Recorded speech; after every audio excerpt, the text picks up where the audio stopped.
COVID-19.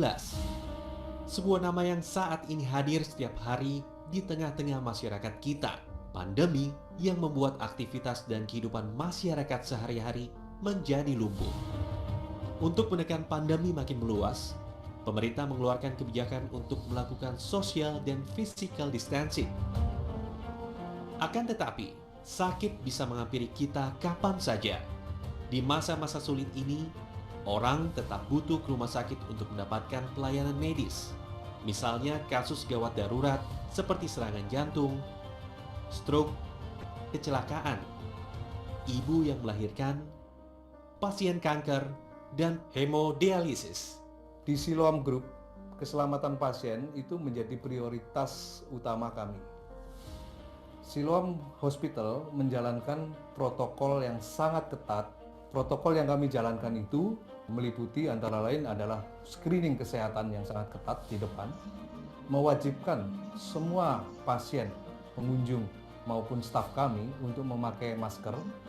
Kita juga melakukan proses desinfeksi berkala terhadap fasilitas yang ada di rumah sakit, dan kita melakukan pemisahan pasien yang bergejala dengan yang tanpa gejala. Upaya-upaya protokol ini adalah untuk menyediakan lingkungan yang bersih dan aman baik pengunjung, pasien, dan bagi staf di Rumah Sakit Siloam di Indonesia.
Terima kasih Siloam.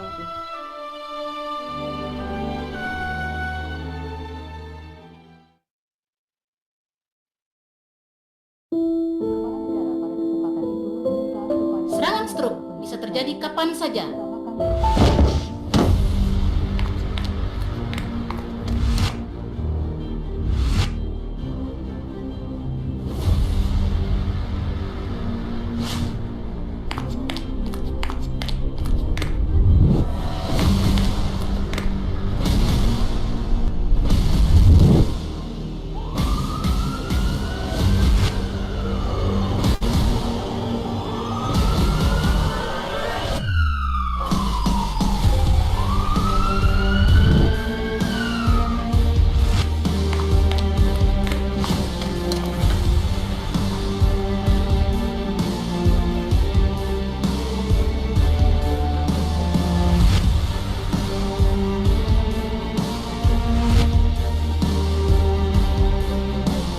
Itu kami hadir dengan layanan terpadu. Pak Krisna, tolong ditelepon Pak. Iya, Dok. Hot stroke aktifkan. Hot stroke siap dilaksanakan. Hot stroke emergency.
mendapatkan pemulihan yang lebih baik.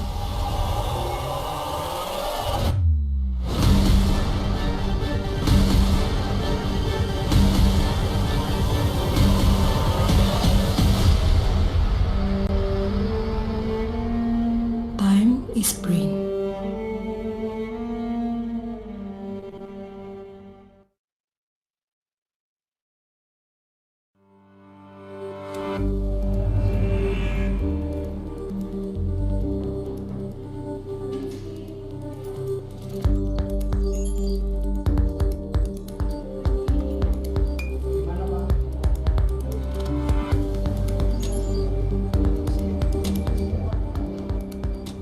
Penyakit jantung merupakan penyebab kematian pertama di dunia.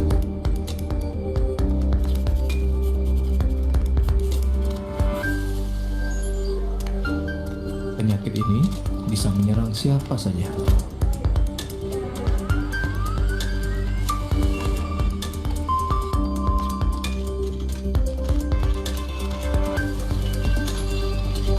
Untuk itu, Siloam Hospital Jambi mengembangkan pelayanan kateterisasi jantung.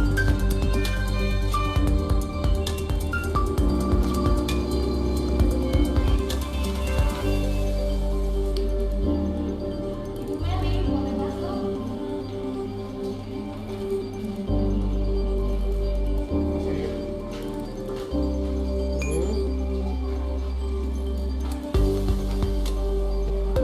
Gimana Bu? Sudah tenang? Bu, ini keadaannya kebetulan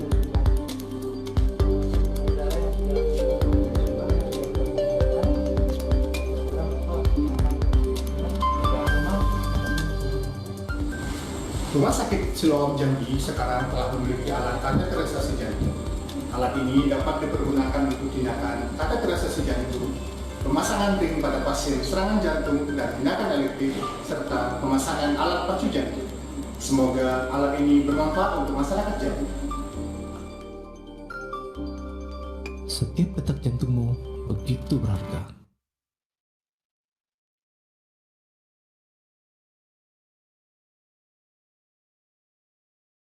Bayangkan jika seluruh fasilitas rumah sakit bisa kamu rasakan hanya dalam satu genggaman. My Siloam, aplikasi yang memberikan segala kemudahan terkait layanan kesehatan. Temukan rumah sakit terdekat dengan fitur Hospital Information. Cari jadwal dokter yang ingin dituju lalu atur janji konsultasi lewat fitur Book Appointment. Dengan sistem yang terintegrasi langsung, aplikasi My Siloam langsung menghubungkan antara pasien, rumah sakit, dan dokter, sehingga kamu bisa menghemat waktu karena janji konsultasi telah terdaftar.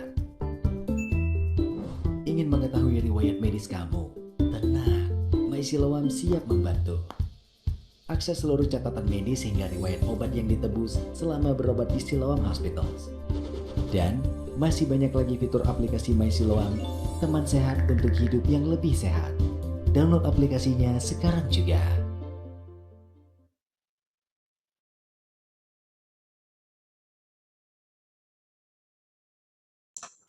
Baik, bismillahirrahmanirrahim. Assalamualaikum warahmatullahi wabarakatuh.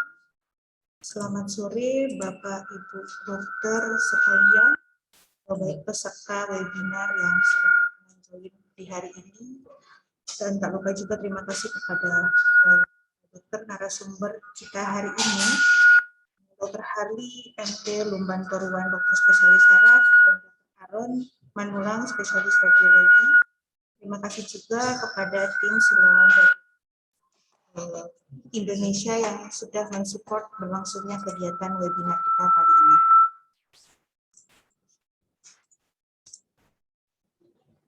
Izinkan saya perkenalkan diri, saya moderator hari ini dengan Dr. Anastasia Lia. Kemudian karena masih dalam masa pandemi COVID-19, maka untuk beberapa kegiatan seminar kita belum dapat dilakukan secara tatap muka langsung. Sementara webinar kita hari ini dengan tema Neuroimaging Update untuk kasus stroke. Sebelum kita memulai, izinkan saya untuk memperkenalkan beberapa fasilitas di Rumah Sakit Siloam Hospital Jambi. Rumah Sakit Siloam Jambi memiliki layanan UGD yang beroperasional tentunya 24 jam. Kemudian ada juga panggilan layanan rapid response atau call ambulan ya. Kemudian kami juga memiliki aplikasi My Siloam yang bisa teman-teman, Bapak Ibu dokter sekalian untuk download di mobile aplikasinya terkait dengan jadwal untuk konsultasi maupun untuk booking medical check up, atau juga bisa melihat seluruh rangkaian pengobatan yang pernah dilakukan di Rumah Sakit Siloam seluruh Indonesia. Rumah Sakit Siloam Jambi juga memiliki fasilitas yang paling baru di kami, ada cath lab, merupakan prosedur diagnosis dan terapi untuk penyakit jantung koroner, kemudian untuk pemasangan alat pacu jantung, prosedur DSA, trombolitik, untuk penanganan stroke penyumbatan, kemudian prosedur coiling pada intracerebral aneurysm. Kemudian kami juga memiliki fasilitas minimal invasive surgery untuk tindakan laparoskopi, kemudian artroskopi, dan juga prosedur FES atau functional endoscopic sinus surgery pada kasus THT. Dalam mensupport dalam menghadapi pandemi COVID-19, kami juga ada fasilitas untuk pemeriksaan diagnosis, rapid response, serologi atau antibody test, ataupun RT-PCR test. Baik, sebelum kita memulai, mohon luangkan waktu sebentar untuk kita berdoa dan juga mendoakan para teman sejawat kita yang telah mendahului kita dalam menghadapi pandemi COVID-19. Baik, berdoa mulai.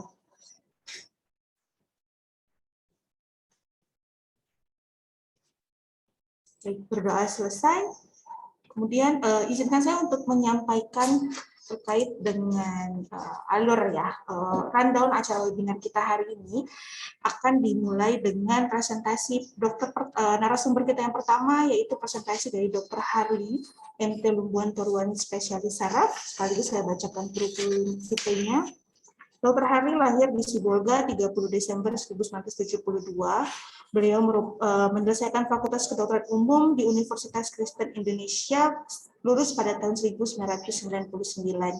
Kemudian menyelesaikan Fakultas Kedokteran Ilmu Penyakit Saraf dan Program Magister Ilmu Kedokteran di Universitas Indonesia, Jakarta, lulus pada tahun 2008. Dan menerapkan keilmuan beliau di Rumah Sakit Hospital Jambi hingga saat ini.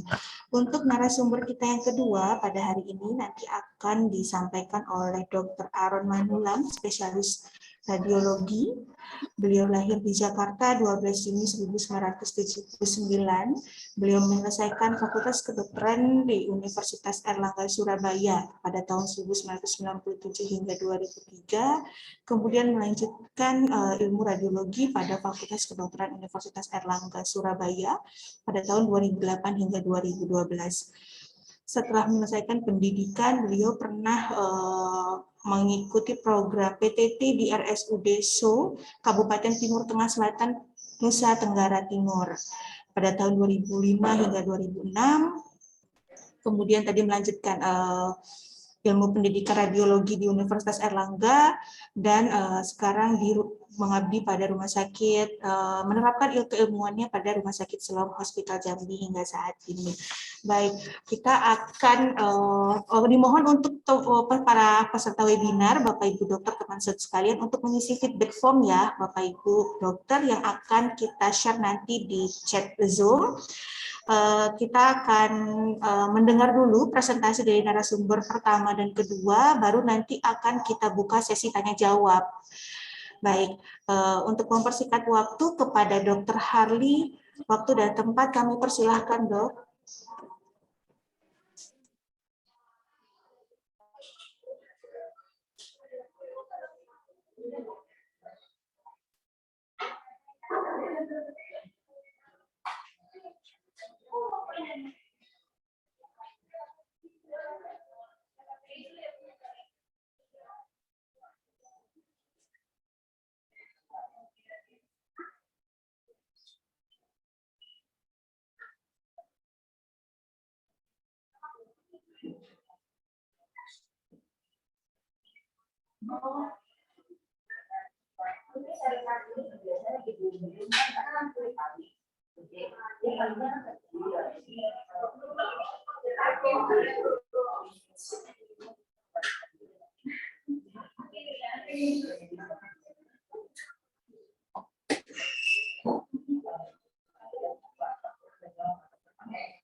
Selamat sore teman-teman sejawat.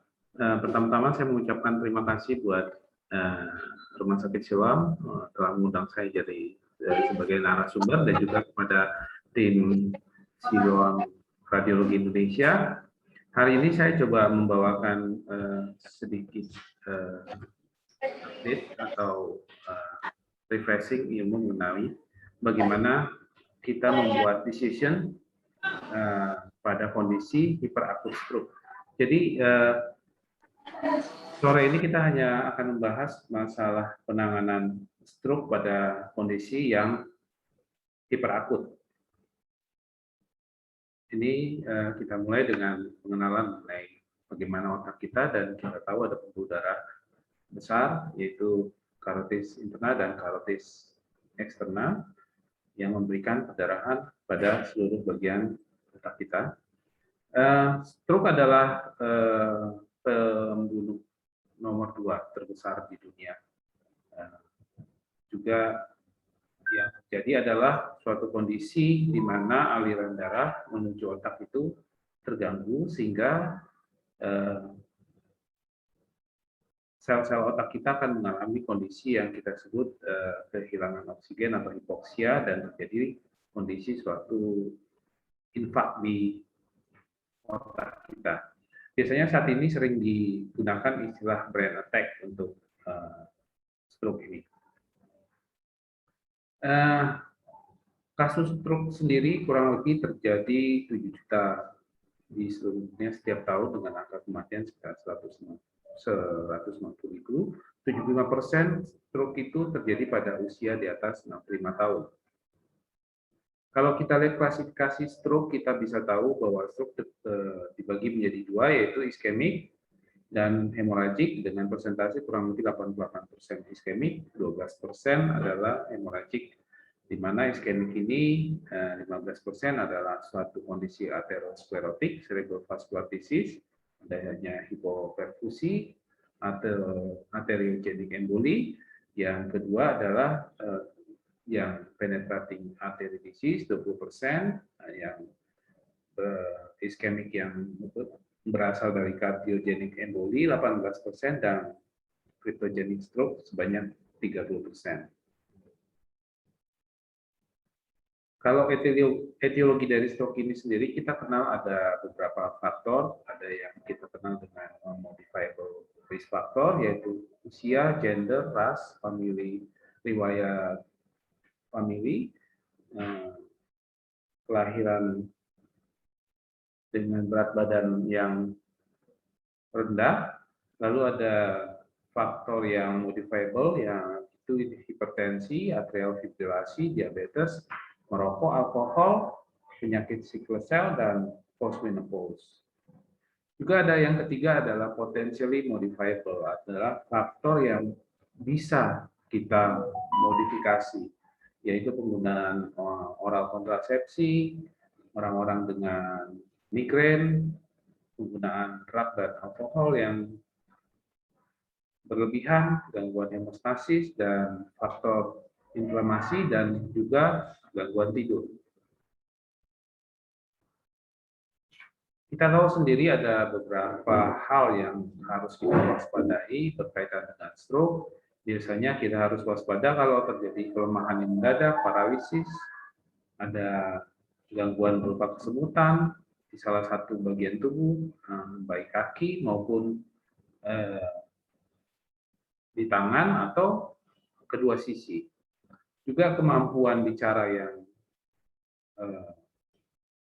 berubah atau menghilang, atau kesulitan untuk berbicara atau mengerti pembicaraan. Gangguan penglihatan juga sering terjadi, terutama di satu mata. Keluhan lain misalnya kasus-kasus dizzy atau vertigo itu juga bisa merupakan gejala awal dari suatu serangan stroke. Kondisi sakit kepala yang berat juga atau kehilangan kesadaran secara mendadak juga kita bisa duga ini suatu stroke. Jadi apa yang kita sebut hiperakut stroke yaitu adalah kondisi di mana suplai oksigen secara mendadak menurun dan itu akan merusak jaringan otak kita. Jaringan otak akan rusak dalam hitungan menit dan biasanya penanganan emergensi itu sangat dibutuhkan. Penanganan yang baik dapat mengurangi kerusakan otak dan mengurangi komplikasi yang lainnya. Pada saat pasien tiba di rumah sakit, maka itu harus ditangani secara cepat oleh tim emergensi, bagian radiologi, dan dokter neurologi. Juga dibutuhkan beberapa pemeriksaan darah. Kalau kita bicara ischemic stroke, maka hal-hal yang bisa dilakukan untuk kondisi hiperakut adalah intravena thrombolysis, emergency endovascular, carotid endarterectomy, dan angioplasti dan pemasangan stent. Untuk rumah sakit Siloam sendiri, di sini kita sudah bisa melakukan beberapa prosedur ini. Sedangkan untuk stroke perdarahan, yang kita lakukan adalah mengontrol perdarahan dan mengurangi tekanan intrakranial, termasuk di sini adalah menurunkan tekanan intrakranial, menurunkan tekanan darah, dan mencegah terjadinya vasospasme dan kejang. Bisa dilakukan juga dengan tindakan surgery atau pembedahan, bisa dilakukan dengan surgical clipping, lakukan tindakan coiling untuk endovascular embolisasi, surgical AVM removal, dan stereotactic radiosurgery.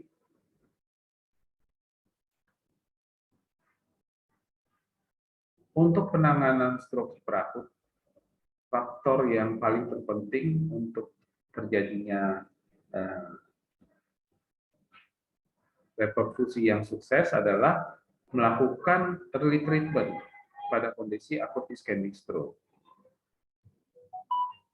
Tindakan reperfusi ini memerlukan suatu koordinasi antara emergency service, dokter neurologi, intensive care, neuroimaging, dan bedah saraf jika dibutuhkan. Dan kita tahu sendiri setiap menit saat terjadinya stroke, maka otak akan kehilangan 1,9 juta neuron setiap menitnya, lalu 14 miliar sinap, dan 7,5 miles atau 7,5 mil fiber dari saraf itu akan terjadi kerusakan. Nah, kalau kita lihat sejarah bagaimana penanganan stroke dari tahun 1988, maka kita lihat bahwa pada saat terjadinya stroke symptom di tahun ini, kita lihat dilakukan CT scan, dilakukan diagnosa apakah ini suatu akut ischemic stroke, lalu dilihat apakah kasus ini adalah kasus yang membutuhkan intravena RTPA atau tidak membutuhkan pengobatan RTPA. Jadi kalau lihat di sini adalah 3 jam pada saat tahun 98, di bawah 3 jam maka dia bisa diberikan intravena RTPA dengan syarat semua kondisi memungkinkan syarat-syarat untuk pemberian RTPA itu dipenuhi. Sedangkan bila tidak dipenuhi, maka dia akan masuk ke ruang perawatan. Untuk saat ini dia sudah berubah, yang dulu 3 jam maka sekarang sudah menjadi 4,5 jam.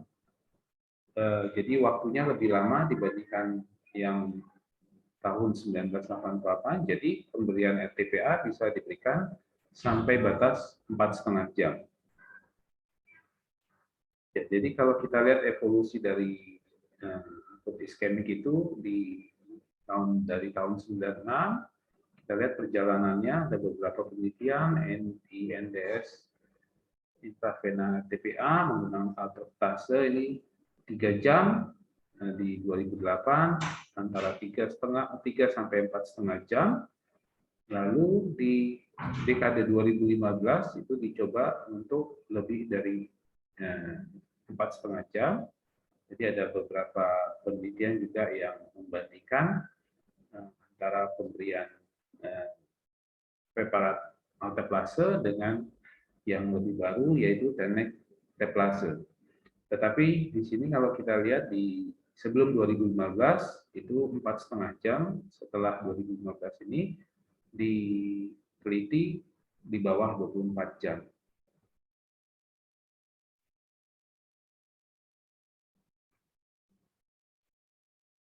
Jadi dalam hal ini yang terpenting adalah bagaimana seorang dokter memutuskan apakah pasien ini akan dilakukan tindakan reperfusi atau tidak dilakukan.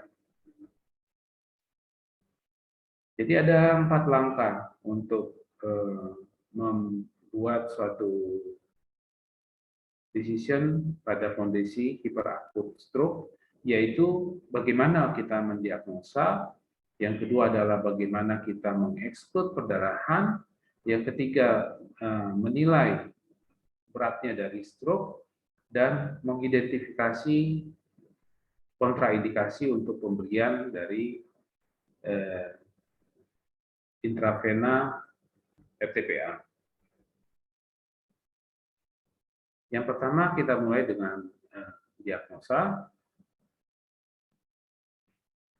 Diagnosa itu bisa kita dapatkan dari anamnesa, cerita dari pasien, dan pemeriksaan neurologis pada saat pasien tiba. Jadi dari diagnosa ini kita bisa mendapatkan banyak informasi apakah pasien ini akan diberikan pemberian intravena RTPA atau dilakukan perawatan stroke. Yang kedua adalah CT scan. Biasanya CT scan ini juga dibutuhkan untuk memberikan gambaran seperti apa kondisi stroke-nya, apakah ini merupakan stroke atau sesuatu yang mirip dengan stroke. Jadi kalau kita lihat di sini, pemeriksaan fisik itu termasuk pemeriksaan vital sign, riwayat pasien, asesmen neurologinya, biasanya menggunakan NIHSS. Scoring NIHSS itu menjadi penentu apakah pasien akan diberikan RTPA atau intravena RTPA untuk reperfusi atau tidak diberikan. Lalu kita juga harus assessment dari kontraindikasi. Apakah pasien yang tiba itu masuk dalam kriteria atau ada kontraindikasi untuk dilakukan tindakan RTPA. Biasanya hasil laboratorium juga kita butuhkan. Ya, yang berikutnya mengenai kondisi hipoglikemi. Hipoglikemi ini biasanya bisa memberikan suatu focal sign atau gejala yang mirip dengan stroke. Jadi kondisi-kondisi ini juga harus kita lihat, kita telaah, dan kondisi hiperglikemi juga biasanya akan memperberat outcome daripada pasien stroke. Ada beberapa hal atau beberapa kasus yang sangat mirip dengan stroke. Biasanya hal ini juga bisa menjadi patokan buat kita, apakah kita akan melakukan suatu pengobatan stroke atau apakah ini suatu hal lain yang mirip dengan stroke. Misalnya intoksikasi alkohol, ada infeksi cerebral, gangguan metabolik, neuropati, Bell's palsy misalnya, Parasympathetic 7, ya ada brain tumor, migrain, kejang dan post kejang juga biasanya ada muncul thought paralysis, ya satu kelemahan misalnya sisi kanan akibat thought paralysis, ini biasanya sangat mirip dengan kondisi stroke. Ada kondisi hipoglikemi, pendarahan epidural, toksisitas obat, dan suatu kondisi hipertensi ensefalopati. Nah, ada beberapa hal yang pada saat kita CT scan mungkin dia kondisi klinisnya itu mirip dengan stroke, tetapi ternyata di CT scan itu dalam hal gambaran CT scan itu adalah suatu kondisi normal. Maka untuk kasus seperti ini kita perlu melakukan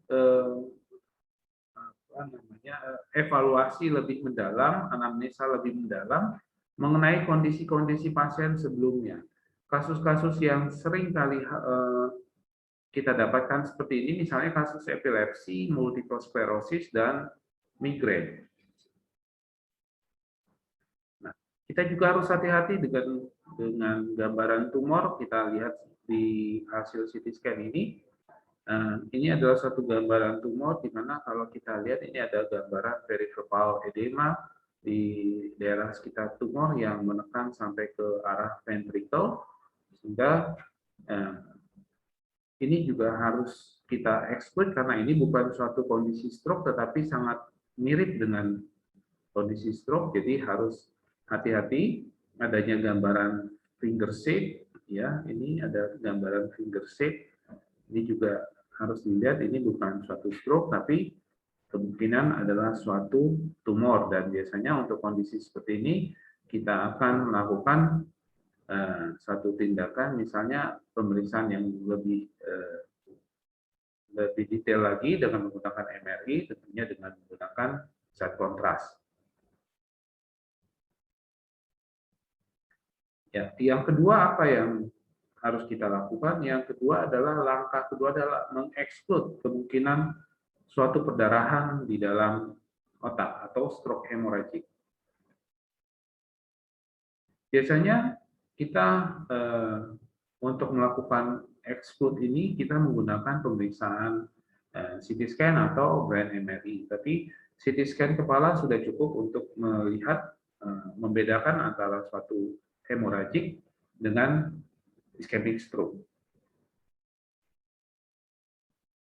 Nah, kita lihat di sini juga kondisi-kondisi yang harus diperhatikan pada CT scan. Ini adalah satu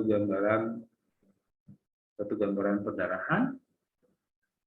Yang ini adalah kalsifikasi, ini plexus choroid. Jadi biasanya untuk membedakannya antara perdarahan, kita menggunakan yang namanya Hodgkin unit atau HU. Jadi kalau untuk darah biasanya maksimal HU-nya adalah 70, sedangkan untuk kalsifikasi itu lebih dari 70, di atas sampai 102 Hodgkin unit. Jadi hati-hati juga di CT scan, seringkali gambaran seperti ini disangka perdarahan, ternyata ini suatu kalsifikasi. Yang ketiga adalah kita harus menilai assessment dari beratnya stroke, karena ini juga bisa membuat kita memutuskan apakah akan dilakukan tindakan reperfusi dengan intravena RCPA atau tidak. Nah, untuk severity ini biasanya ada 3 hal yang bisa digunakan, yaitu bagaimana kita menilai secara teritori. Jadi severity yang dianggap berat adalah lebih dari sepertiga area dari cerebral artery cerebri media. Lalu kita juga bisa menggunakan aspek score untuk CT scan, dan bisa juga kita menggunakan secara klinis dengan NIHSS score. Ya, kita lihat gambaran di CT scan ini, yang mungkin nanti berikutnya Dr. Aaron akan lebih jauh menerangkan mengenai CT scan.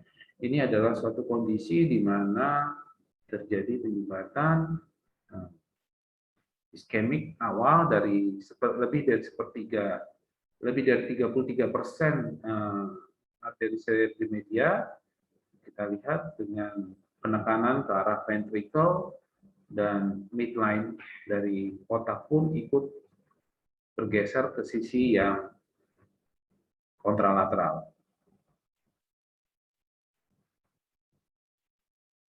Nah, keterbatasan dari menghitung volume ini seringkali juga menjadi suatu hal dalam bagaimana kita menentukan apakah ini masih bisa atau tidak bisa diberikan reperfusi intravena FTPA.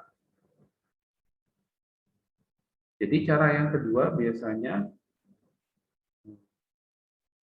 ya, ini gambar berikutnya. Nah, kita lihat di sini adalah gambaran sign awal. Kalau kita lihat dari gambaran CT scan ini, gambaran di sisi yang sebelah adalah gambaran di mana kondisi awal dari infak, di mana infak yang terjadi adalah infak yang cukup luas. Kalau kita lihat ada ekstensif dari bagian sisi kanan, gambarannya seperti gambaran edema daerah ini. Tapi karena masih awal, jadi gambaran intensitas dari gambaran CT scan-nya belum terlalu terlihat. Dan ini setelah 72 jam berikutnya, sumbatan yang terjadi di bagian kanan ini menjadi lebih terlihat. Jadi ini juga harus hati-hati, seringkali gambaran seperti ini tidak dievaluasi dengan baik. Jadi di awal-awal dari infak itu biasanya gambaran infak belum terlalu terlihat. Sedangkan ini adalah kondisi setelah shock akut. Jadi gambaran dari sini menjadi gambaran seperti ini.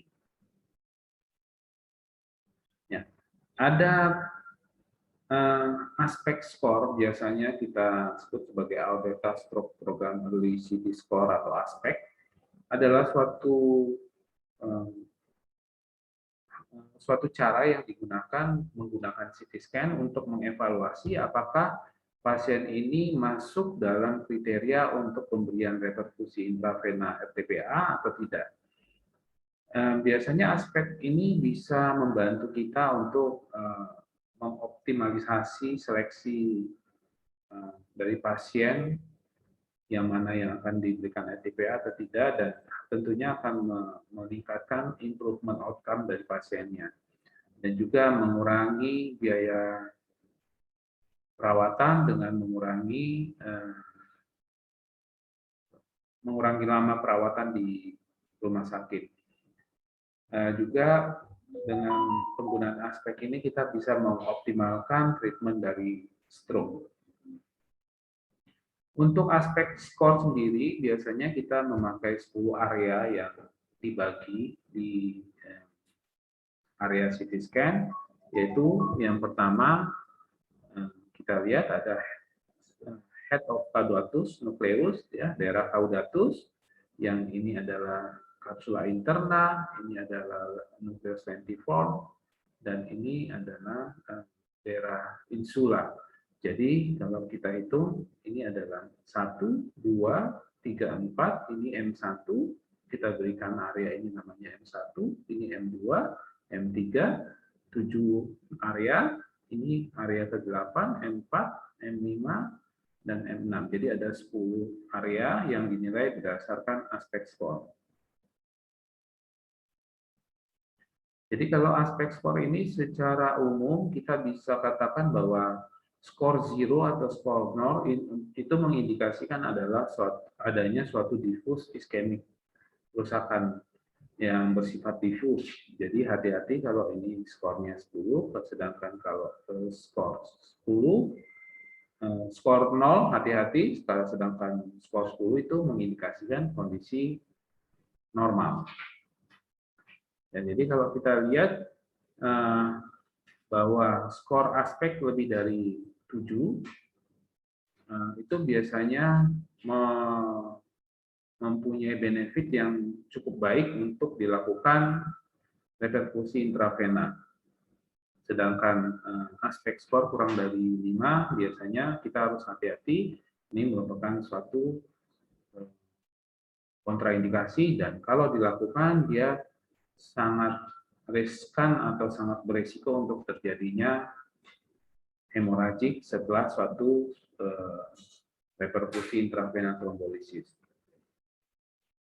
Ya, ini ada metode di program CT scan yang bisa menghitung heparenomics. Kita lewatkan saja, nanti Dr. Aaron mungkin akan menerangkan lebih jauh mengenai aspek skor tadi. Yang keempat, decision yang keempat adalah mengidentifikasi kontraindikasi. Ini adalah hal terakhir yang harus kita lakukan sebelum kita menentukan apakah pasien ini diberikan intravena RTPA atau tidak. Jadi hal-hal yang perlu diperhatikan untuk kontraindikasi intravena RTPA trombolisis adalah risiko adanya suatu perdarahan, itu harus kita perhatikan. Berat dari stroke-nya itu tadi menggunakan skor, aspek skor, bisa NIHSS, itu bisa dilakukan, atau menilai lebih menggunakan CT scan lebih dari 33% area dari arteri cerebri media. Kondisi yang tidak stabil, pasien-pasien yang tidak stabil itu juga harus diperhatikan apakah ini suatu kontraindikasi, itu harus dilihat juga dari kondisi pasiennya, diperbaiki dulu kalau pasiennya belum stabil. Lalu usia juga mempengaruhi. Biasanya usia di bawah 18 tahun dan di atas 80 tahun itu adalah kontraindikasi. Nah, yang berikutnya adalah onset. Onset dan simptom kalau lebih dari 4,5 jam itu juga harus diperhatikan. Jadi anamnesa yang baik dibutuhkan pada saat pasien tiba untuk menentukan apakah stroke ini terjadi sudah lebih dari 4,5 jam atau di bawah 4,5 jam.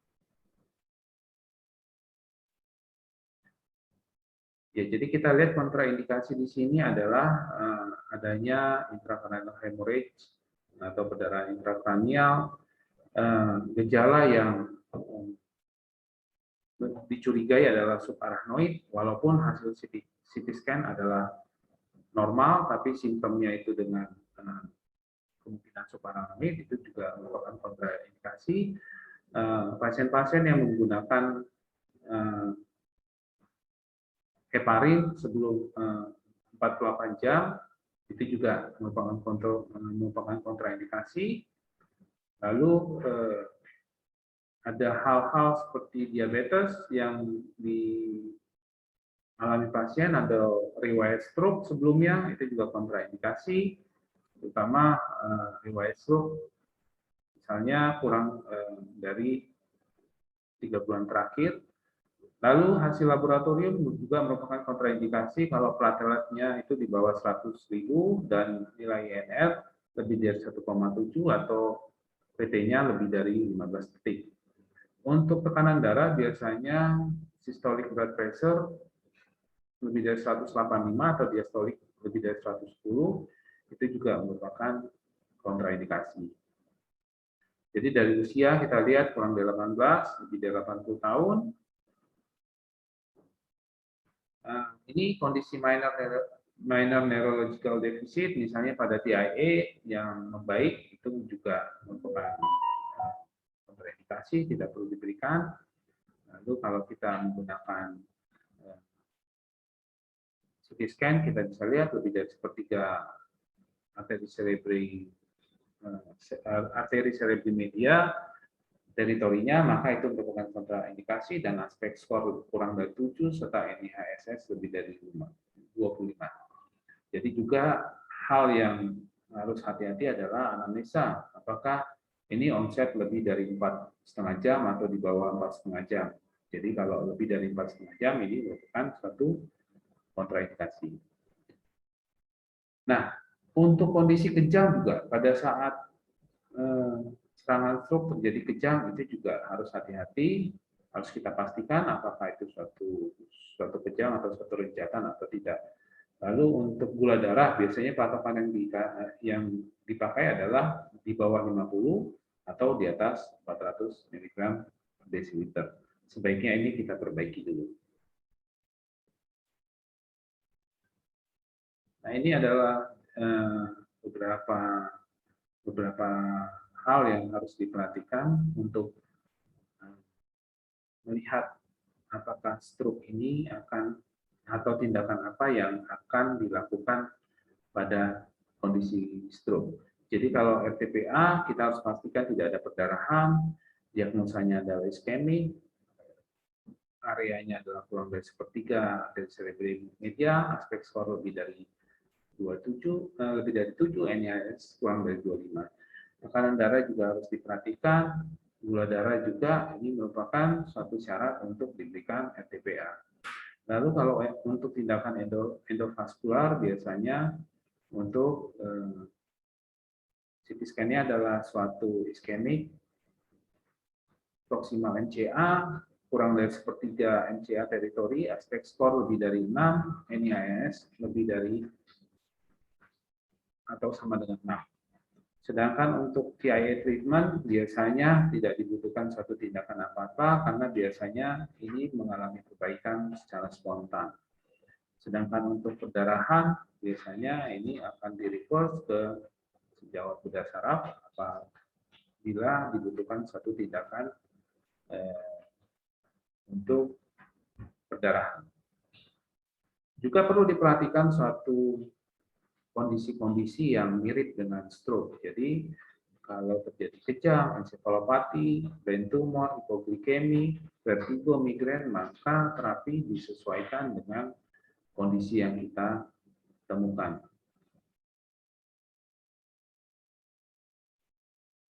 Jadi sebelum melakukan decision klinik, pada saat pasien tiba di ruangan CT scan, harus dilakukan tindakan ABC, anamnesa yang baik, bagaimana cerita stroke dari pasien, pemeriksaan neurologi secara singkat, lalu dicek juga scoring NIHSS-nya, periksa vital sign, heart rate, O2 saturasi, temperatur, ini juga blood glucose, ya, glukosa darah dan INR juga harus dicek. Lalu buatkan 2 IV line, akses, periksa pemeriksaan platelet, elektrolit, cardiac marker, koagulasi juga dicek, PTA-PTT, dan EKG. Setelah CT scan keluar, dilakukan pembacaan CT scan, maka dengan hal-hal tadi yang sudah kita periksa di atas, dibuat suatu keputusan apakah tindakan RTPA atau pemberian intravena RTPA diberikan atau tidak kepada pasien. Jadi kalau kita lihat alurnya clinical decision pada hyperacute treatment, yang pertama adalah diagnosa. Ini stroke atau bukan? Lalu yang kedua, kalau dia suatu hal yang mirip dengan stroke, maka kita obati sesuai dengan apa yang kita temukan. Sedangkan kalau kita lihat bahwa ini adalah stroke, maka kita harus lihat apakah ini perdarahan atau bukan. Kalau perdarahan ICH, maka kita treat ICH-nya, kita konsulkan dengan sejawat bedah saraf apabila dibutuhkan. seandainya ini adalah suatu kondisi iskemik, maka kita nilai severity-nya bagaimana. Lebih dari sepertiga MCA teritori atau kurang dari sepertiga. Kalau lebih dari sepertiga, berarti kita lakukan treat sesuai dengan pengobatan stroke. Kalau kurang dari sepertiga,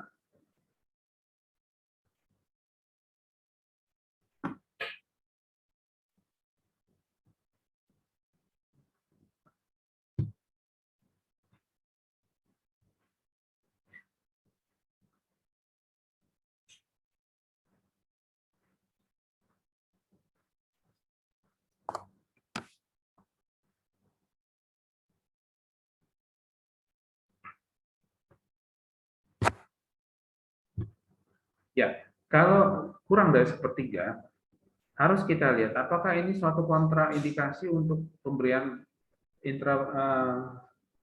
intravena atau tidak. Nah, kita lihat dari sini apakah dia kontraindikasi atau tidak. Kalau memang dia kontraindikasi, kita kembali ke sini pengobatan stroke secara umum. Kalau dia tidak kontraindikasi, maka kita lihat iskemik stroke-nya tadi.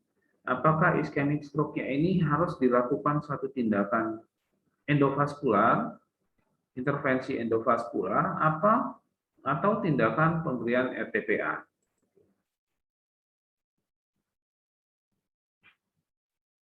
Ya. Kalau memang tindakan RTPA ini tidak bisa, maka tindakan endovaskular bisa dipikirkan untuk diberikan kepada pasien ini.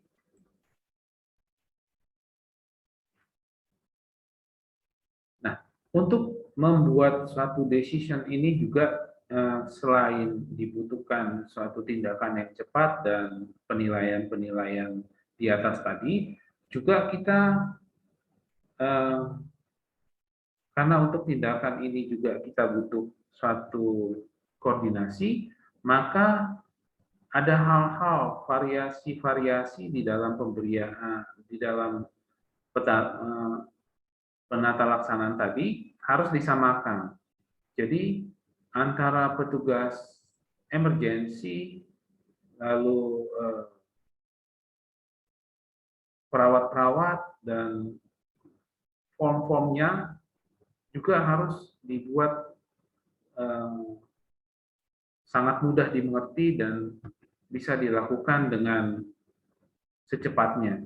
Jadi setiap tim yang terlibat itu harus sudah mampu melakukan atau membuat isian-isian form yang sudah tersedia dengan cepat sehingga bisa menghemat waktu dan penata laksanaan dari stroke bisa diberikan secara cepat.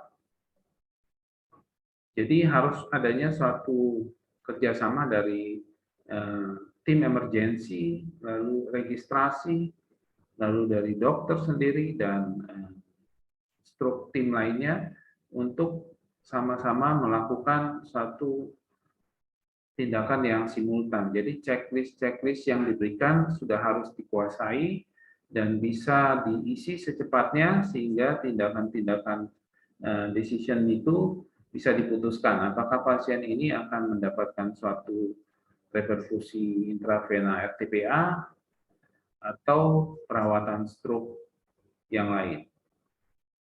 Terima kasih dari saya. Mudah-mudahan hal yang saya sampaikan sore ini bisa bermanfaat buat sejawat sekalian. Selamat sore. Selamat sore Dr. Harli, terima kasih Dok atas materi yang telah disampaikan untuk kita semua sore hari ini. Untuk selanjutnya kita ke materi yang kedua yang akan disampaikan oleh Dr. Aaron Manulang, spesialis radiologi. Kepada Dr. Aaron kami persilahkan Dok. Ya, kemudian untuk mengingatkan bila ada pertanyaan Bapak Ibu dokter sekalian peserta webinar boleh di kolom chat ya Dok, nanti akan kita bahas. Baik, Dr. Aaron, silakan, Dok. Baik, terima kasih, Dr. Anas. Dr. Aca, maaf. Saya akan melanjutkan presentasi. Saya akan menyampaikan materi tentang imaging of acute stroke.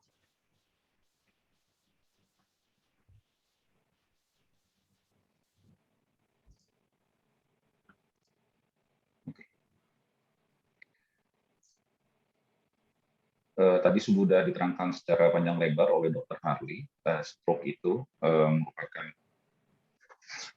injury dari susun saraf kita, dari otak kita, onset yang segera.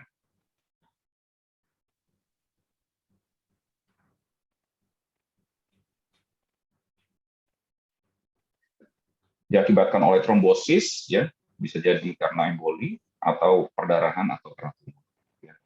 80% stroke adalah diakibatkan oleh iskemik yang akut. Dan ini mengakibatkan angka kesakitan dan kematian yang cukup tinggi, ya, nomor 1 di negara yang maju.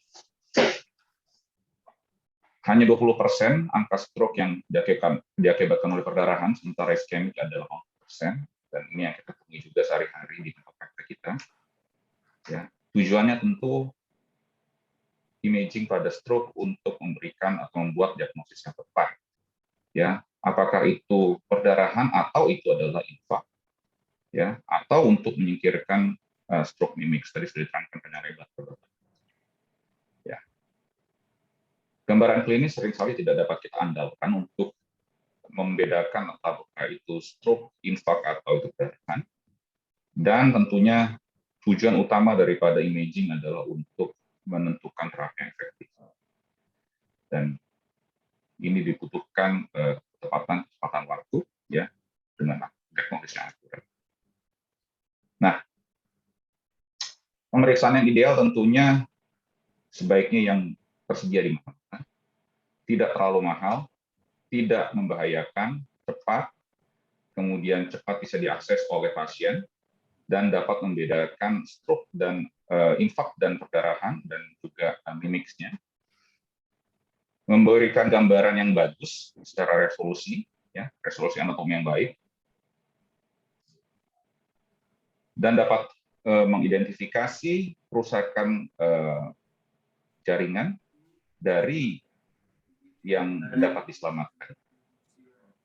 Ya, pilihannya tentu yang pertama adalah CT non kontras, ya, kemudian MRI, kita tahu ada pemeriksaan CTA, kemudian MRA, ada CT perfusion, MR perfusion, dan terakhir ada angiografi konvensional. Nah, CT kita sudah tahu adalah pemeriksaan awal, ya, pemeriksaan yang paling kita andalkan, sudah kita andalkan, kita pakai selama 40 tahun. CT kita tahu adalah dihasilkan dari potongan aksial atau memotong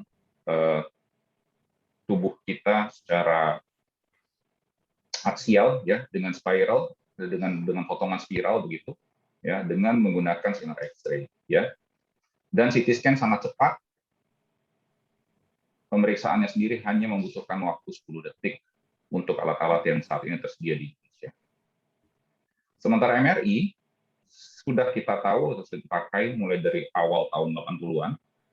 Namun pada stroke akut, penggunaannya secara umum dipakai kurang lebih 20 tahunan. Di Indonesia mungkin baru 10 atau 5 tahun terakhir secara intensif dipakai untuk stroke yang akut.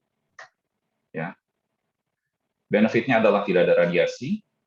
Nah, dan ini kita perlukan untuk mengidentifikasi stroke dengan MRI. Ya, ada beberapa sequence atau beberapa model gambar yang dihasilkan dari MRI yang dibutuhkan untuk menentukan adanya stroke atau tidak. Keuntungan daripada CT, kalau kita memilih untuk CT, keuntungannya adalah tersedia di mana-mana. Ya, di Kota Jambi, tempat kami praktek, dari sekian belas rumah sakit, ada 6 fasilitas CT scan, MRI mungkin hanya ada 2. Ya, jadi memang kita pilih yang tersedia di mana-mana, kemudian mudah diakses, CT scan relatif lebih murah, ya, dan sudah saya sebut tadi bahwa pemeriksaannya cepat, 10 detik saja, kontraindikasinya sedikit saja, ya, Salah satu kontraindikasi yang perlu dipertimbangkan adalah apakah pasien yang akan diperiksa itu hamil atau tidak, ya. Dan kita juga mungkin concern terhadap anak-anak, ya, karena ini menggunakan radiasi, ya. Keuntungan berikutnya adalah mudah dan cepat sekali kita menentukan apakah ini perdarahan atau tidak, ya. Dan bisa kita tambahkan CTA untuk angiografi dan CTP untuk fusion kalau kita tambahkan kontras. Nah, kerugiannya adalah tadi sudah disampaikan juga oleh Dr. Harley bahwa sensitivitasnya rendah untuk iskemik yang akut, terutama untuk iskemik yang sangat kecil, untuk iskemik kecil. Kemudian saya sudah sampaikan bahwa ada eksposur radiasi.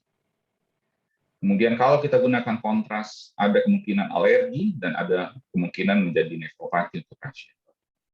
Nah, kalau untuk perfusion, CT scan yang ada saat ini terbatas yang bisa diakuisisi, ya, panjang daripada pemeriksaan. Sementara MRI, keuntungannya adalah sangat baik untuk atau sangat sensitif untuk menentukan iskemik akut, ya. Begitu juga untuk perdarahan dan stroke mimics itu sangat baik, ya. Kemudian untuk melihat pembuluh darah dengan MRA dan perfusion juga bisa dengan menggunakan kontras gadolinium, ya. Sementara kerugiannya sudah saya sampaikan tadi, tidak banyak tersedia, ya, terutama mungkin di kota-kota kecil, ya. Pemeriksaannya lebih panjang untuk pemeriksaan yang rutin dibutuhkan 20-30 menit, ya. Untuk pemeriksaan stroke kita mungkin bisa press atau kita bisa sempitkan waktunya hingga mungkin 10-11 menit, ya. Kalau rutin tadi 20-30 menit, ya. Harganya lebih mahal, ya. Kemudian untuk pasien-pasien yang gelisah, nah ini sulit sekali, ya. Sepertiga menggunakan intervensi, jadi mungkin akan dibius dulu atau mungkin ditenangkan, ya. Dan pada akhirnya 15-20% pasien stroke akut tidak dapat dilakukan pemeriksaan. Ya, MRI jelas berguna untuk infak yang kecil di subkortikal, infak di brainstem, infak kecil di kortikal, ya. Dan karena adanya sequence DWI dapat dibedakan apakah infaknya akut atau sangat baik. Ya, ini saya berikan contoh, ya. Nggak usah kita tebak-tebak yang mana stroke-nya karena tidak terlihat dengan CT scan. Ini MRI, sequence flare, masih juga tidak tampak jelas yang mana. Tapi dengan DWI, kita dapat lihat bahwa ada infak di pons dan juga ada sedikit di kortikal temporal yang kiri. Ini juga yang menunjukkan infak di CT scan, nggak perlu kita tebak-tebak, ya. Tapi di MRI dengan sequence DWI kita bisa lihat sangat jelas. Nah, saya juga memberikan ini contoh berikutnya, ya. Mungkin kita bisa nebak-nebak, beberapa dari antara kita radiolog mungkin bisa tebak di mana infaknya, ya. Itunya ternyata tidak seperti tebakan yang mungkin teman sejawat lihat, ya, karena memang infaknya ada di kortikal frontal sebelah kiri, ya. Contoh berikutnya saya sampaikan ini. Nah, ini mungkin sudah bisa ditebak-tebak, mungkin ada yang menebak sebelah sini stroke-nya, ya, tebakannya. Namun ternyata stroke-nya multiple kalau dari MRI, ya. Jadi dari imaging kita bisa tentukan umur daripada stroke. Secara imaging kita bisa bagi dari beberapa fase seperti yang saya tunjukkan di sini. Hyperakut, acute, subacute, dan kronik. Dan intervensi tadi sudah sampaikan oleh Dr. Harley bisa kita laksanakan pada fase-fase awal atau early hyperakut. Asesmen yang perlu kita dari imaging, asesmen yang perlu diperhatikan yang pertama adalah parenkim. Kita dari tadi ngomong mengenai parenkim, yaitu untuk melihat adakah perdarahan atau tidak, dan untuk mencari tanda awal dari stroke infak, ya. Kemudian kita lihat pembuluh darahnya atau pipes, ya. Kita lihat, kita bisa mencari atau menganalisa sirkulasi baik dari ekstrakranial, karotid dan vertebral maupun intrakranial. untuk mencari adakah trombus atau tidak. Dan yang ketiga, kita dapat menentukan penumbra dan perfusi daripada otak untuk menentukan apakah ada atau menentukan seberapa besar jaringan yang beresiko untuk iskemik atau mati pada saat iskeminya berkelanjutan. Ya. Dan kita dari perfusi dapat menentukan cerebral blood volume, kemudian cerebral blood flow, dan mean transit time. Untuk parenkim tadi kita sudah sebutkan, untuk mengakses parenkim tidak terlalu sulit, menggunakan CT scan atau MRI. Ya. Untuk mengidentifikasi vessel, kita bisa memilih CTA, MRI, transcranial Doppler atau DSA. Sementara untuk perfusion, pilihannya CT perfusion atau MRI perfusion. Ya. Nah, kita harus bicara terutama mengenai stroke infarct atau infark akut, ya. Ini yang kita rencana untuk selamatkan untuk pasien-pasien yang stroke, yaitu adalah jaringan penumbra. Jaringan yang hipoperfusi, hipoksik, tapi masih intak. Ya. Mempunyai resiko untuk infark bila perfusinya tidak dikembalikan. Dan ini tentu tergantung dengan waktu. Ya. Tujuan terapi tentunya untuk mengkonversi jaringan penumbra ini sebelum dia menjadi jaringan yang ya. Nah, secara mekanis adanya oklusi akut akan mengakibatkan turunnya cerebral blood flow, ya, sehingga terjadi core atau inti daripada infark. Inti dari infark ini adalah cerebral blood flow-nya terlalu rendah untuk menjaga integritas daripada seluler, ya, atau ada kegagalan ion pump, ya. Secara mekanis bahwa aliran pada inti dari infark ini kurang dari 10 ml per 100 gram per menit, ya, aliran darah pada area yang infark atau inti infark. Dan jaringan pasti akan mati dalam hitungan menit. Nah, sementara penumbra, cerebral blood flow-nya juga turun untuk membuat aktivitas elektrik. Namun, cukup untuk, atau membrannya masih tetap, integritas membran masih tetap terjaga. Ya, secara mekanis, aliran darah pada penumbra itu 10-20 ml per 100 gram. Ya. Dan inilah yang potensi untuk diselamatkan. Ya. Ya, secara gambar kurang lebih seperti ini, ya. Penumbra inilah yang kita rencanakan untuk selamatkan. Jadi tujuan imaging terutama untuk menyingkirkan atau mengidentifikasi seberapa luas dan apakah penumbra ini dapat kita selamatkan atau tidak. Ya. Kurang lebih seperti ini gambarannya. Ya. Kita bisa lihat inti akan mati dalam beberapa menit. Tapi kalau kita tidak selamatkan atau mungkin terapinya kurang adekuat atau tidak tepat, tentu jaringan ini akan mati dalam waktu beberapa hari. Ya, tadi sudah saya sampaikan bahwa yang pertama kita identifikasi adalah parenkim. Ya, kita tentukan area yang infark. Ya, secara umum kita sudah paham bahwa CT kalau untuk melihat area infark atau iskemik adalah adanya hipoatenuasi atau hipodens, ya.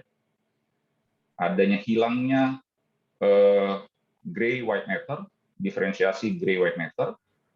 Kemudian kita bisa lihat adanya pendangkalan sulki atau adanya edema lokal atau efek massa daripada infark, ya.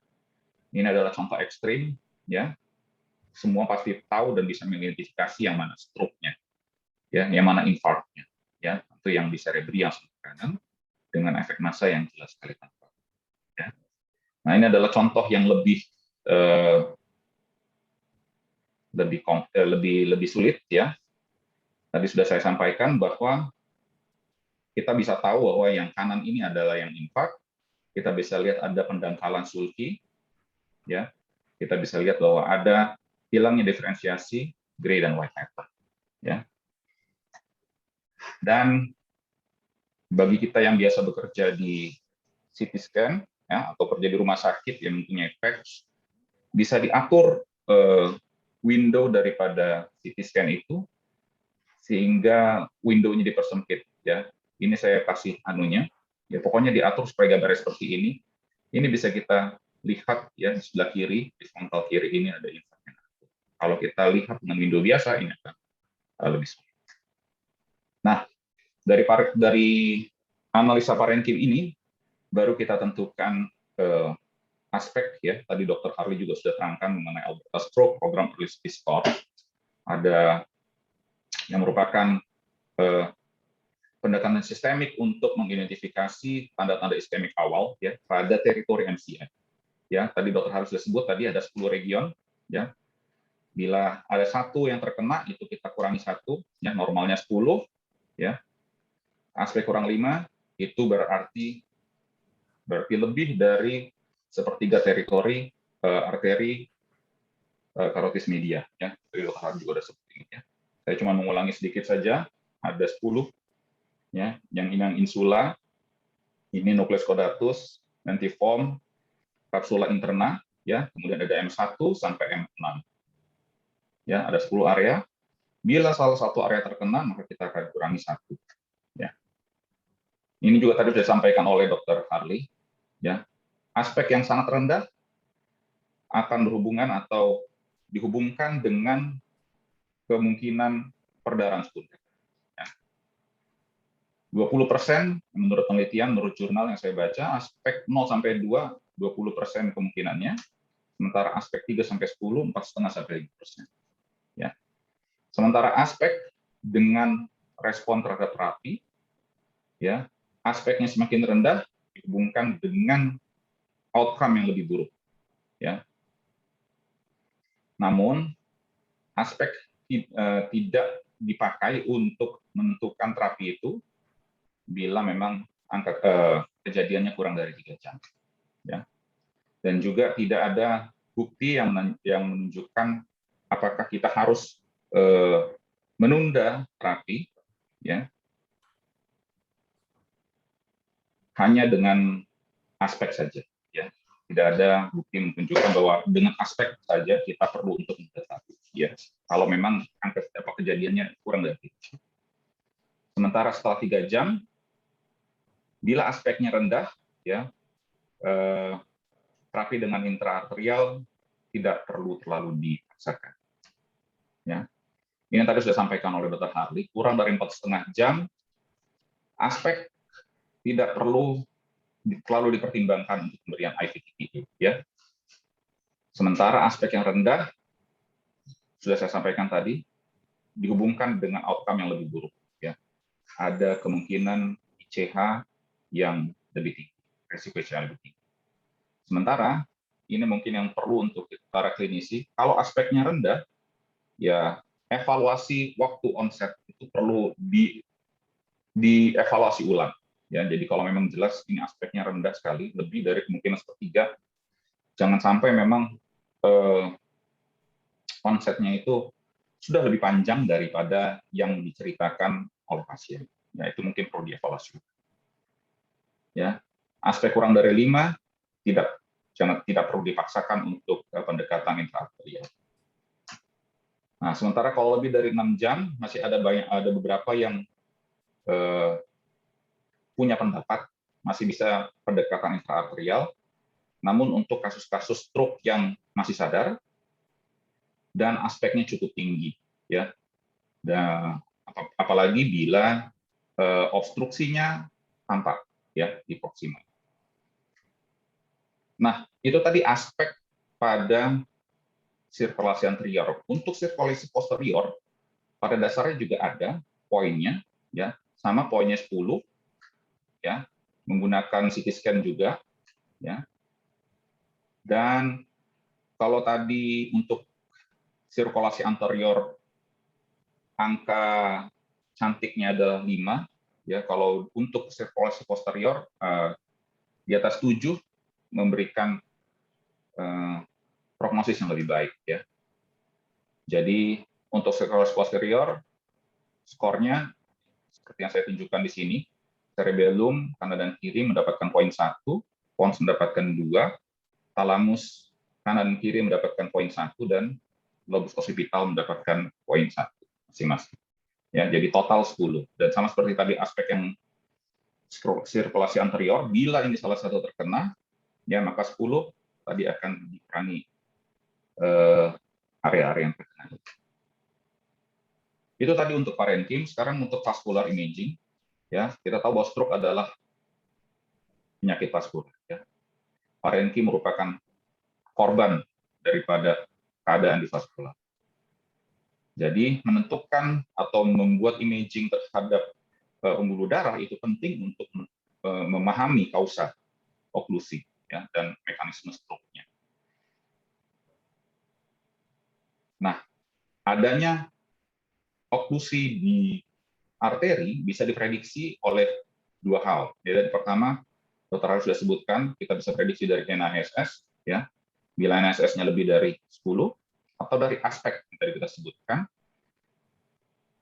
Kalau aspek kurang dari 5 dalam waktu 6 jam, kita bisa menduga bahwa kita dapat melihat oklusi daripada arteri. Ya.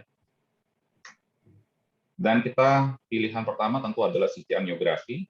Kita bisa melakukan pencitraan terhadap circulus Willisi, atau kita bisa mulai dari arcus aorta hingga vertebra.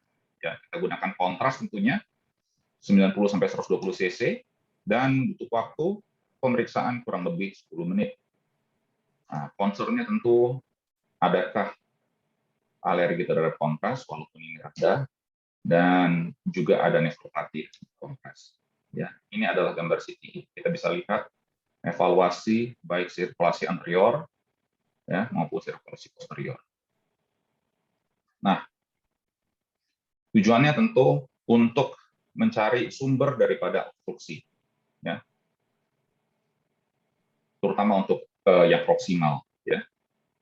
Bila ada, kita bisa dapatkan dengan baik, dan bisa mengidentifikasi mekanisme daripada stroke.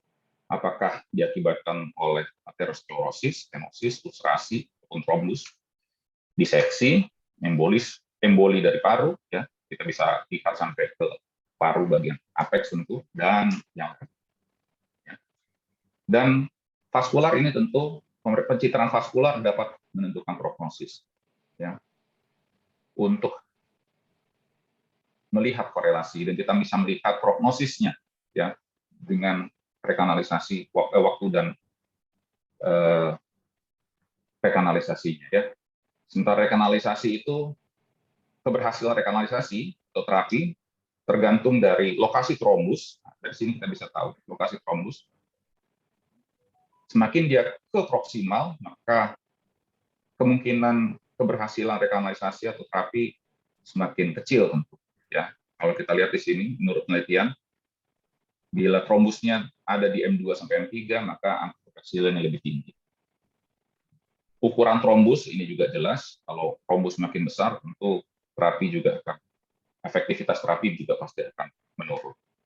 Ya, kemudian apakah ada aliran yang mengelilingi atau di sekitar trombus atau melewati trombus? Ya. Namun perlu diberikan catatan bahwa CTA tidak memberikan informasi prognostik yang lebih baik dari NISS. Ya. Jadi kalau memang hanya untuk mencari prognostik, CTA tidak perlu. Sementara perfusion, ya, tujuan perfusion atau imaging perfusion adalah untuk mengukur perfusi pada level jaringan atau sirkulasi mikro. Ya.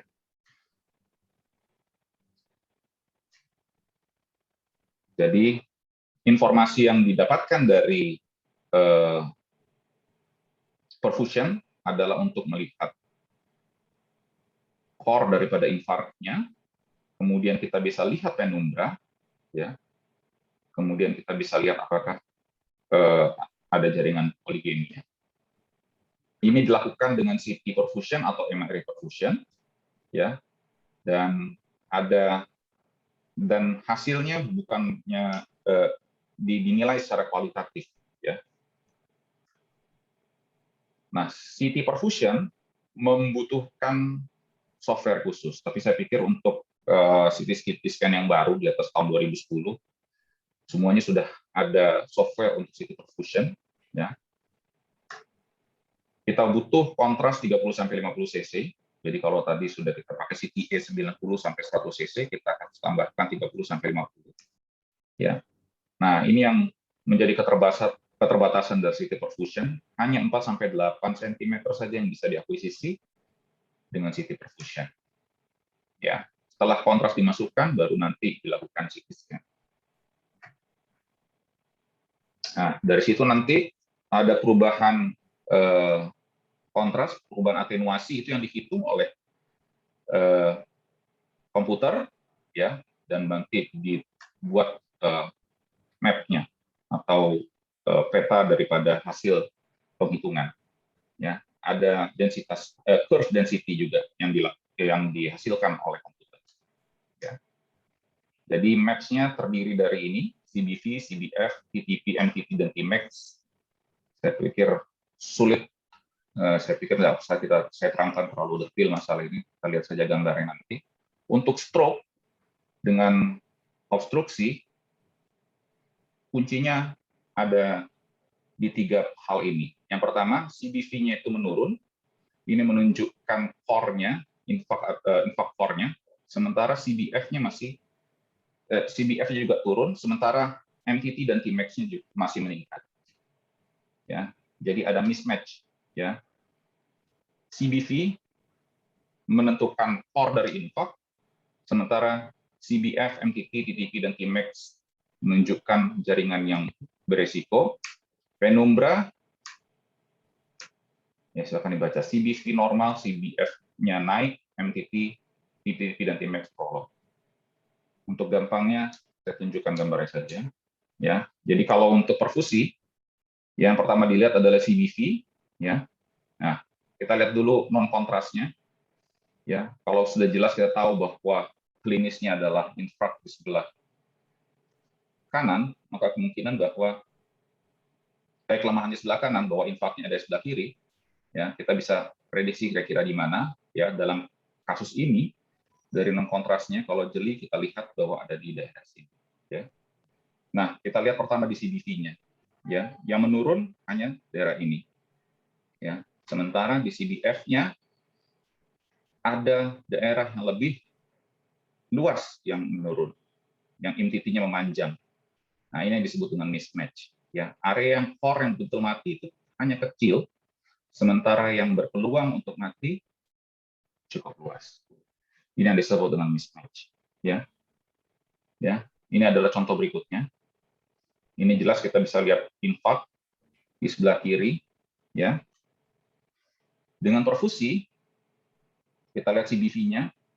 Ya, ini area infarkt atau inti daripada infarktnya. Kalau kita lihat CBF-nya, ya kita bisa lihat mismatch-nya lebih jelas dengan TTP. Ya, kita bisa lihat bahwa ada area yang manjang. Ini adalah mismatch. Jadi masih ada area-area yang bisa diselamatkan dalam kasus ini. Nah, sementara ini semuanya sudah menurun, baik di CBV, CBF, MTT, Tmax itu semua menurun. Jadi untuk kasus seperti ini sudah tidak lagi ada area yang bisa diselamatkan. Ya.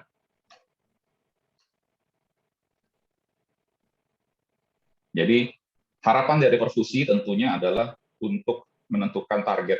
Ya, pasien ini masih mendapatkan benefit atau tidak dari terapi. Ya, jadi menghindari terapi pada pasien yang tidak bisa mendapatkan benefit, ya, atau malah menyakiti atau membuat kesakitan lebih kepada pasien. Ya. Nah, dan kita juga bisa menentukan waktu terapi yang lebih baik, ya, therapeutic window yang lebih baik. Ya, jadi kita lebih objektif menilainya. Jadi bukan hanya mendengarkan waktu secara kronologi yang mungkin disampaikan oleh pasien dan keluarga yang mungkin tidak dapat dipercaya 100%. Ya, sementara terbatasannya ini pemeriksaan yang cukup lama, ya, butuh upaya yang lebih tentu, ya, dan definisi yang tidak standar, ya, terhadap tadi map daripada yang saya tunjukkan tadi antar berbagai center. Ya. Jadi mismatch yang saya sebut tadi masih subjektif. Ya, saya mungkin bisa bilang ini mismatch, yang lain bilang mungkin tidak mismatch. Ya, jadi sebagai konklusi, imaging tentu sangat penting untuk manajemen stroke akut. Ya, MRI lebih unggul tentu dari CT scan untuk mendeteksi infak akut. Ya, namun pada kenyataannya CT scan lebih digunakan di banyak tempat. Ya, karena mungkin keterbatasan ketersediaan alat, kemudian harga yang lebih murah, lebih cepat dan lain sebagainya. Ya, kita menggunakan skor aspek ya untuk sebagai alat untuk menentukan perubahan iskemik awal ya pada stroke pada MCA. Ini juga kita bisa pakai untuk menduga prognosis dan menentukan terapi. CTA kita pakai untuk diagnostik, untuk mencari etiologi dan prognostik ya. Kalau memang kita mau melakukan terapi intraarterial, ya, CTA sangat membantu untuk itu. Ya, dan perfusi ini kita pakai tentu untuk memberikan atau pada terapi atau pemilihan untuk pasien yang tepat ya, dan untuk menentukan window treatment yang lebih tepat untuk pasien. Apakah ini pasien masih bisa diterapi atau tidak? Ya. Jadi tidak kaku. Apakah 4,5 jam seperti Dr. Harley tadi itu sudah lewat 1 atau beberapa menit, apakah memang langsung tidak bisa diterapi? Dengan kita melaksanakan perfusion, kita bisa tahu apakah masih ada time window yang cukup atau masih ada time window untuk melakukan terapi terhadap pasien. Mungkin itu yang bisa saya sampaikan pada sore hari ini. Mungkin kalau ada kekurangan saya sebelumnya. Saya ucapkan terima kasih dan saya kembalikan. Baik, terima kasih kepada Dr. Aaron yang telah mengisi sesi kedua kita. Sudah lengkap ini materi kita hari ini dari dokter pembicara yang pertama Dr. Harley, spesialis saraf, dan Dr. Aaron Nandang, spesialis radiologi. Baik Bapak Ibu dokter sekalian peserta webinar dan narasumber, kita akan buka sesi tanya jawab kurang lebih 30 menit. Sambil menunggu pertanyaan yang lain, kalau ada yang mau bertanya langsung boleh raise hand-nya ya Bapak Ibu dokter peserta webinar. Sementara sambil menunggu, di sini ada pertanyaan dari Dr. Justina Nababan. Ini pertanyaan akan ditujukan untuk Dr. Harley ya dok ya. Baik, ada pasien usia 48 tahun dengan keluhan pusing, vertigo, mual, tensi 150/90 dok. Sudah berobat, diobservasi di rumah sakit rawat inap selama 3 hari, kondisinya kemudian pelo, pusing, dan mual tidak hilang. Di CT scan didiagnosa stroke, kondisi terus menurun, saat ini sudah 1 tahun sejak serangan, masih tidak dapat berbicara, ingatan menurun bahkan hampir hilang, ada kelumpuhan juga. Dr. Justina ini bertanya dok, apakah proses kecacatan ini dikarenakan keterlambatan diagnosa dan penata laksanaan di awal yang sudah hari ketiga baru terdiagnosa stroke? Terima kasih dok. Ya, terima kasih Dr. Justina atas pertanyaannya. Saya coba untuk menjawab. Hal yang pertama saya lihat di pasien ini adalah pusing, vertigo, mual, tekanan darah 150/90. Nah, kondisi ini memang agak rancu, bisa suatu kondisi stroke, bisa juga bukan. Jadi vertigo ini adalah suatu simptom atau suatu gejala, di mana salah satunya memang bisa diakibatkan oleh stroke. Jadi vertigo karena stroke bisa, tetapi vertigo karena hal lain juga bisa. Tekanan darah memang agak tinggi di sini.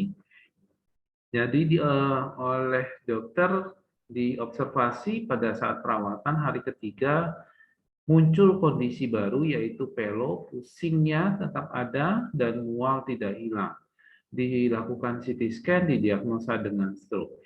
Saya hanya bisa memberikan komentar mungkin untuk kasus ini, apakah pada saat awal itu merupakan suatu kejadian stroke atau bukan, itu tentunya kita tidak bisa melakukan diagnosa secara pasti karena CT scan baru dilakukan di hari ketiga. Tetapi tentunya di CT scan ini juga bisa terlihat apakah kondisi hasil CT scan yang di hari ketiga itu adalah suatu kondisi yang stroke akut atau hiperakut atau ada kondisi yang subakut. Jadi mungkin itu juga perlu dilihat lagi, Dok. Jadi melihat kondisi CT scan-nya, kita bisa melihat apakah ini suatu stroke yang masih baru yang terjadi di hari ketiga, ataukah ini suatu stroke yang subakut yang terjadi di awal. Nah, sedangkan untuk kondisi yang menurun, saat ini sudah 1 tahun tidak bicara, ya seperti saya terangkan tadi bahwa kejadian stroke ini setiap menitnya, keterlambatan penanganan setiap menitnya, maka akan terjadi kerusakan sel-sel otak atau brain tissue atau jaringan otak itu yang sangat banyak. Jadi tentunya kalau memang penanganan stroke-nya ini memang baru dimulai di hari ketiga, kalau asumsi ini adalah suatu stroke memang sudah cukup terlambat. Tetapi kalau memang ini adalah suatu kondisi stroke yang terjadi di hari ketiga, bukan di hari pertama pada saat perawatan, maka seharusnya di CT scan bisa dilihat kondisinya adalah suatu kondisi yang hiperakut atau kondisi akut. Nah, untuk kondisi yang saat ini ada, proses kecacatan yang ada, itu adalah suatu sequelae dari stroke. Seberapa luas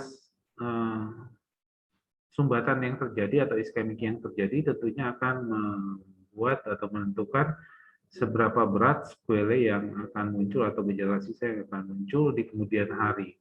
Jadi kemungkinan kalau saya lihat ini adalah suatu kondisi di mana sequelae yang terjadi itu sudah menetap, karena kalau kita lihat 1 tahun ya sudah cukup lama. Masalah penanganannya ya tentunya saya tidak berani berkomentar di sini karena kejadian ini kita tidak bisa memastikan apakah ini suatu stroke yang terjadi pada hari pertama, vertigo, atau memang di hari ketiga itu baru terjadi kejadian stroke. Karena kita tidak punya data-data lain yang mendukung, terutama CT scan yang bisa menentukan apakah ini suatu kondisi yang hiperakut, akut, atau kondisi yang subakut. Saya kira seperti itu aja yang saya bisa sampaikan menjawab pertanyaan Dr. Justina. Terima kasih.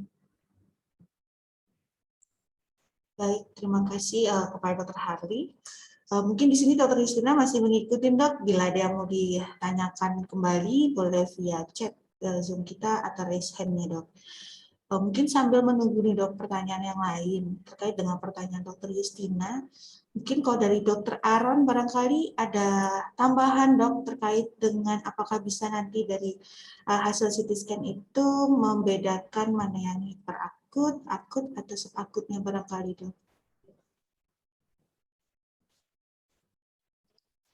Ya, kalau untuk kasus di atas pemeriksaan tentu kita akan pilih sesuai dengan klinis ya, dokter saya. Jadi kalau memang dalam kondisi pada awal seperti dulu, kalau memang sudah didiagnosa sebagai stroke, ya tentu kita kembalikan ke klinis seperti tadi sudah disampaikan. Gitu. Ya. Tapi memang saya tahu bahwa kesulitan kita menentukan stroke ini akut atau tidak, terutama pada pasien-pasien yang tua, kita mungkin sulit menentukan pada stroke akut yang volumenya kecil begitu loh. Kita sulit menentukan apakah ini stroke-nya atau tidak. Karena memang ada banyak lesi-lesi small vessel ischemic tentu pada pasien-pasien yang sudah tua. Itu mungkin keterbatasan CT scan untuk mengandalkan CT scan. Jadi kalau memang secara klinis stroke itu akut, tapi gambarannya tidak bisa ditentukan dengan baik di CT scan, pemilihan yang tepat adalah langsung diperiksakan ke MRI. Mungkin itu aja teman dari saya. Baik, terima kasih kepada Dr. Aaron ya. Mungkin di sini mudah-mudahan cukup sangat jelas ya kepada Dr. Justina yang bertanya ya dok ya terkait dengan kondisi pasien yang tadi sudah kita diskusikan gitu sebagai pertanyaan dari Dr. Justina. Mungkin dok, karena kita masih ada waktu kurang lebih 5 menit, mungkin dari saya mungkin sedikit ngobrol dengan Dr. Harley nih dok terkait dengan pelayanan kita di Rumah Sakit Siloam dok untuk kasus yang stroke hiperakut ya dok ya. Kita sudah bisa melakukan tindakan RTPA ya dok ya.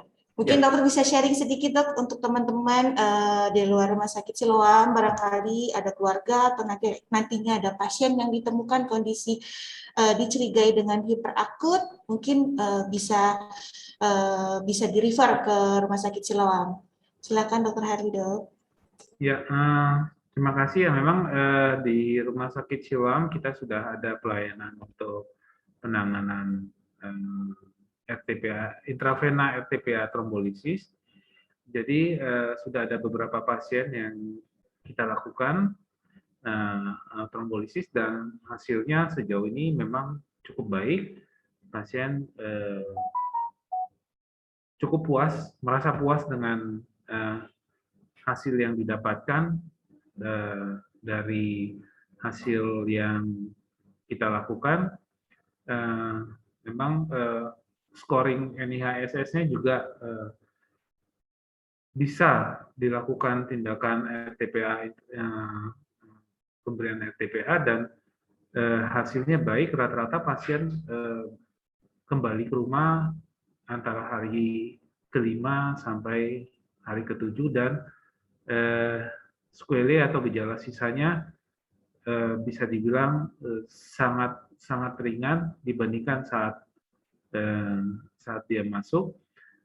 Seperti kita tahu bahwa memang untuk pemberian RTPA intravena trombolisis ini sangat ketat kriterianya dan waktunya juga sangat sempit, time windows-nya itu sangat sempit, 4,5 jam. Jadi memang diharapkan sih, terutama untuk sejawat dokter, kalau memang menemukan pasien yang dicurigai stroke, sebisa mungkin secepatnya untuk mereverse pasiennya ke rumah sakit yang mempunyai fasilitas untuk melakukan tindakan intravena trombolisis, sehingga kalau memang pasien adalah kandidat dan waktunya juga memungkinkan, maka pasiennya bisa diberikan atau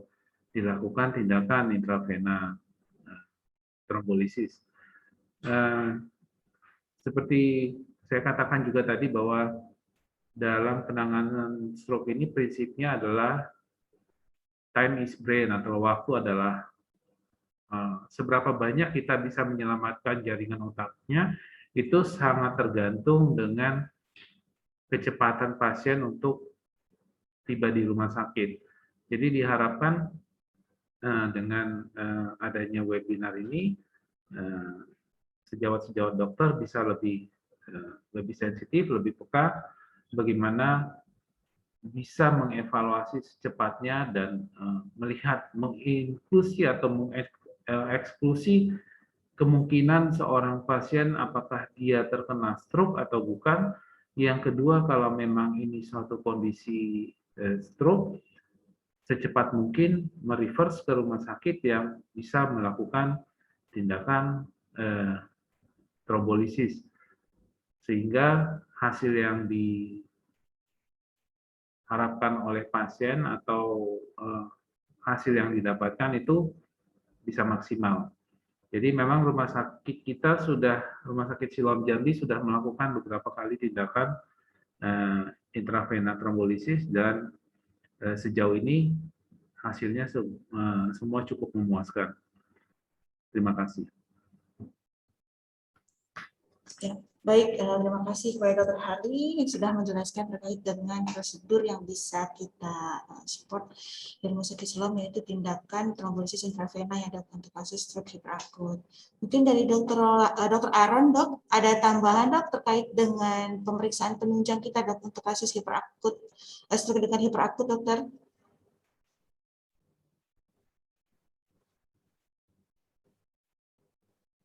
Ya, Dok, dari Dr. Aaron? Ada tambahan? Saya pikir nggak ada tambahan ya, kita sudah biasa melakukan. Ya, jadi mungkin karena keterbatasan waktu juga pada acara webinar kita kali ini